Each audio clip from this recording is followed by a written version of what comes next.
Ito ay rated SPG. Striktong patnubay at gabay ng magulang ang kailangan. Maaaring may masiselang tema, lengguwahe, karahasan, sexual, horror o droga na hindi angkop sa... Nakamtan na ng bagong henerasyon ng mga sangre ang kani-kanilang mga brilyante na ipinamana sa kanila ng mga dating sangre. Bukod pa roon, sumanib na rin sa kanila ang kanilang mga panibagong kambaldiwa, dahilan upang muling lumakas at maging handa sila para sa nalalapit na digmaan.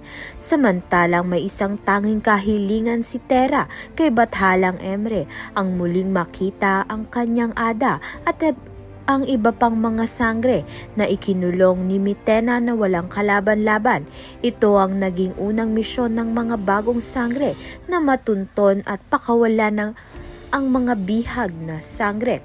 Sa kabilang banda naman nga, patuloy namang naghahanap ng lakas ng loob si Mitena upang maghiganti laban kay Zaur na minsang nagtaksil sa kanya. Upang maisakatuparan nito, bumuo siya ng panibagong hukbo. Ang kanyang napiling mga kasapi ay ang mga dating alipin na minsan niyang inalipusta noon.